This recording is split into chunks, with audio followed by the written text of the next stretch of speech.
पौलुस की ओर से जो परमेश्वर की इच्छा से यीशु मसीह का प्रेरित है, उन पवित्र और यीशु मसीह में विश्वासी लोगों के नाम जो इफिसुस में हैं, हमारे पिता परमेश्वर और प्रभु यीशु मसीह की ओर से तुम्हें अनुग्रह और शांति मिलती रहे। आपको पता है, जब दमिश्क में पौलुस गया था तो उसके ऊपर एक रोशनी चमकी थी। मतलब उसको उसकी आंखें जब चली गई थी, वहाँ पर पौलुस को परमेश्वर ने कहा था कि ए साउल। वहाँ पर परमेश्वर ने पौलुस को साउल कहा था। कहता है, साउल तू मुझे क्यों सताता है? और वो कहता है कि तुम कौन हो, मैं तुम्हें नहीं जानता। और परमेश्वर प्रभु यीशु कहते हैं कि मैं यीशु हूँ जिसे तू सताता है। आप एक बात और नोटिस में लाएं कि अगर परमेश्वर के लोगों को तंग किया जाए, उनके ऊपर जुल्म किया जाए, और वो जुल्म जो है वो मसीह लोगों के से नहीं बल्कि परमेश्वर से करते हैं। परमेश्वर अपने पे ले लेता है वो बातों को, वो सब कुछ परमेश्वर अपने पे लेता है। और कुछ भी मसीह लोगों पे होता है तो यही बात परमेश्वर शाऊल को कहते हैं यहाँ पे कि तुम लोगों को नहीं, मुझे सताता है।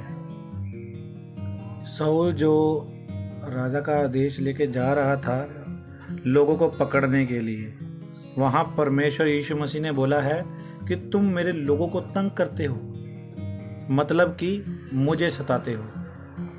वहाँ पे एक डायरेक्ट रेवोल्यूशन हुई थी पौलुस पे, और पौलुस वहाँ पे अंधा हो गया था, उसे कुछ नज़र नहीं आता था। उसका हाथ पकड़ के लेके आए हैं। हननिया ने उसके ऊपर प्रार्थना की, उसके लिए प्रार्थना की, उसके ऊपर हाथ रख के। अगर आप प्रेरितों के काम पढ़ते हैं तो, और उसकी आंखों से एक छिलक की तरह कुछ उतरा और उसको नज़र आना शुरू हो गया, उसको दिखना शुरू हो गया। मेरे कहने का मतलब ये है कि जो पुरानी उसकी आंखें थी वो परमेश्वर ने ख़त्म कर दी और नई आंखों के साथ उसको मतलब नई आंखें दी। ये बोल सकते कि उसको एक नई ज़िंदगी मिल गई। लेकिन ये ज़िंदगी जो उसकी थी वो पूरी तरह बदली हुई थी। पौलुस प्रेरित की बदली हुई जिंदगी, नई आंखों के साथ, नए दिल के साथ, नई जिंदगी के साथ। सो ही बिकम न्यू पर्सन। अब वो यहाँ पे कहता है कि मैं यीशु मसीह का प्रेरित हूँ। इसलिए वो ये कहता है कि मुझे जो चीज़ मिली है वो डायरेक्ट यीशु मसीह से मिली है। मैं यीशु मसीह का प्रेरित हूँ। उन पवित्र और मसीह यीशु में विश्वासी लोगों के नाम जो इफिसुस में हैं, पवित्र और विश्वासी लोग। यहाँ पे पवित्र लोगों और विश्वासी लोगों को लिखा गया है। पहले ज़माने में जो चर्च थे वो हर पादरी को रसूल कहते हैं, मतलब प्रेरित कहते हैं। और जो कोई बड़ा उनमें से मर जाता है तो उसको वो विश्वासी बोलते हैं। लेकिन पौलुस यहाँ पे कहता है तुम पवित्र और विश्वासी हो। You are the saint. English में सेंट कहते हैं प्रेरित को। और प्रेरित उन्हें कहा जाता था जो अच्छे अच्छे काम करते हैं मसीह में। लेकिन हम मरे हुए नहीं हैं। मसीह यीशु ने हमें जिंदा किया है। अब वो कहता है उन पवित्र और मसीह यीशु में विश्वासी लोगों के नाम। So you are saint. आप विश्वासी और पवित्र लोग हो जी। आपको मरने की ज़रूरत नहीं। जब हम यीशु मसीह में आ जाते हैं तो हम प्रेरित कहलाते हैं। विश्वासी पवित्र कहलाते हैं, सेंट कहलाते हैं। इसलिए पौलुस कहता है उन पवित्र और मसीह यीशु में जो विश्वासी है उन लोगों के नाम जो इफिसस में है।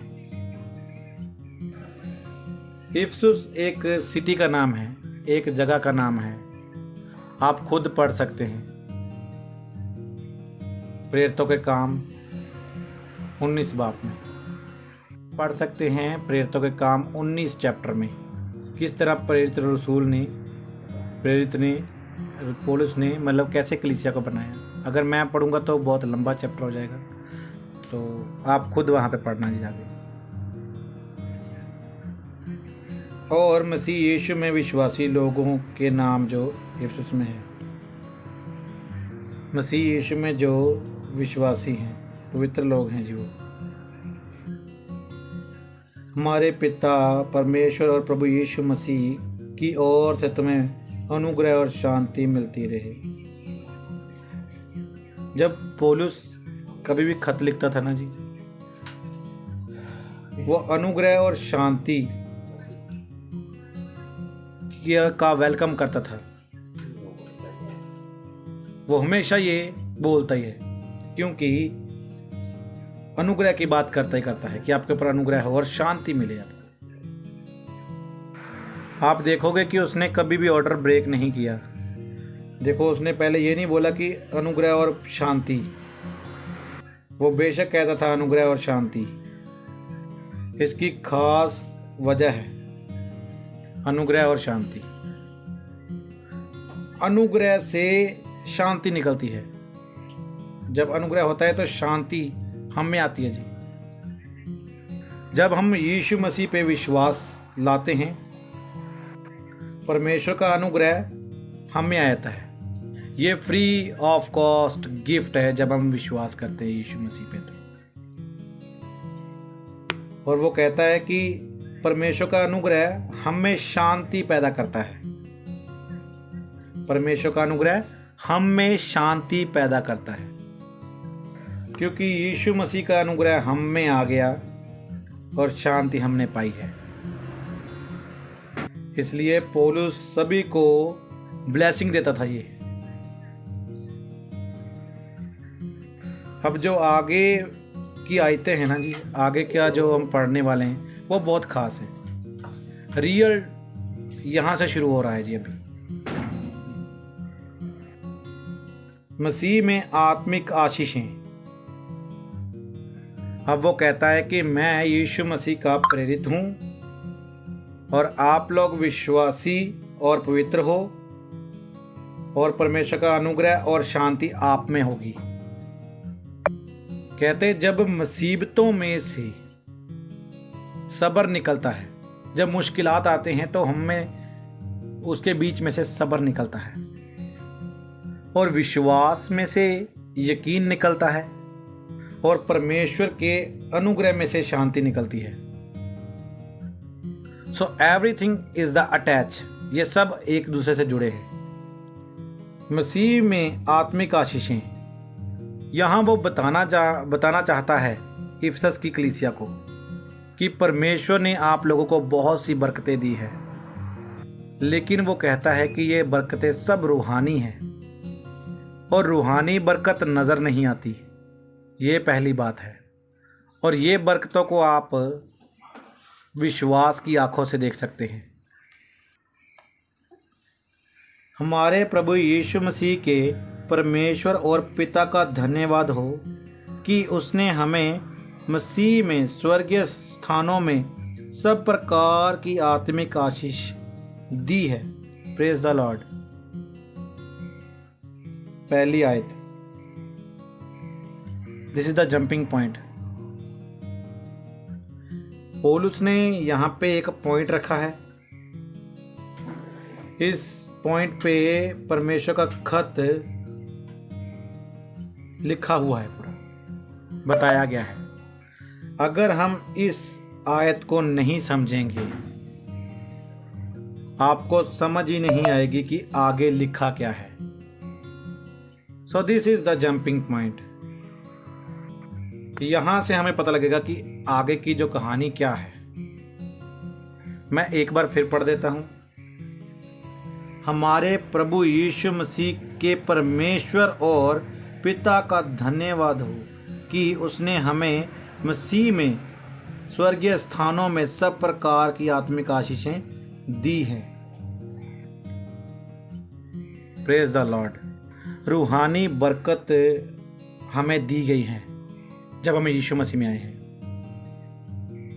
जब हम कहते हैं स्वर्गीय स्थानों में सब प्रकार की आत्मिक आशीषें, सबसे पहले जो पौलुस यहाँ पे कहता है कि आप लोग जो बरकत पाते हैं वो आत्मिक है। जब हम कहते हैं कि रूहानी आशीषें, यहाँ पे आपको एक चीज समझनी है। पौलुस ने हर कलीसिया को समझाया था कि आप सब अब यीशु मसीह में आ गए हैं, और जो कुछ इफिसस की कलीसिया में हो रहा था वहां पे बहुत सारी चीज़ों से पीछे हट गए थे, और वो बहुत सारी चीज़ों से पीछे हट गए थे जब उन्होंने यीशु मसीह को कबूल किया। बहुत सारी ऐसी जगह थी जहाँ पे क्रिश्चियन लोगों को जाने की अनुमति नहीं दी गई थी। उसकी वजह क्या थी? ऐसा क्यों था? क्योंकि उन्होंने यीशु मसीह को कबूल कर लिया था। हमने यीशु मसीह को कबूल कर लिया, क्योंकि सभी और इफिसस में मूर्ति ही मूर्ति होती थी। एक मंदिर था वहां पे। अगर आप प्रेरितों के काम में पढ़ते हैं ना जी, अर्थमस की देवी, उसका मंदिर था वहां पे। दुनिया के 7 अजूबों में से एक अजूबा था वहां पे। लोग उसको देखने आते थे बहुत दूर दूर से। आज उसका नामो निशान नहीं है, मंदिर भी नहीं है वहाँ पे। ये बहुत खूबसूरती से बनाया गया था, लेकिन वहाँ हर तरह का लुचपुन, पाप, सब कुछ होता था वहाँ पे। वहाँ जाकर पौलुस ने कलीसिया को बनाया।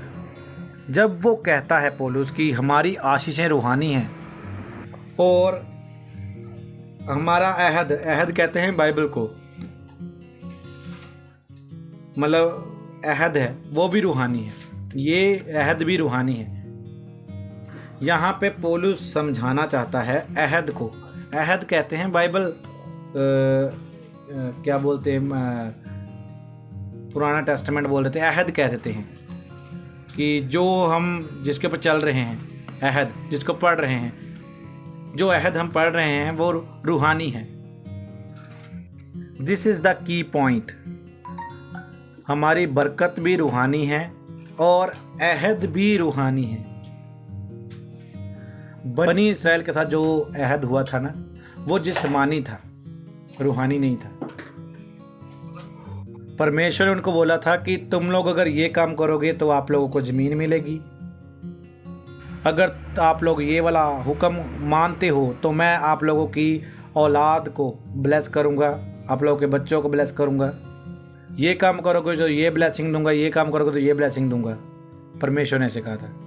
Blessing attach with attitude, obedience के साथ। आज के लिए इतना ही मैं बोलना चाहूँगा, क्योंकि वीडियो बहुत लंबी हो गई है मेरे ख्याल में। तो परमेश्वर आपको लोगों को बरकत दे। कल हम यहीं से शुरू करेंगे। खुदावन आपको ब्लेस करे। और जिसको जो जो वीडियो देखता है मुझे वो कमेंट में ज़रूर बताए, ताकि मैं चाहता हूँ उन लोगों को मैं व्हाट्सएप पे ले आऊँ, और व्हाट्सएप पे आके आप मेरे से बात करें और हम व्हाट्सएप पे स्टडी को लें, ताकि खुदावन आपको ब्लेस करता जाए। Praise the Lord.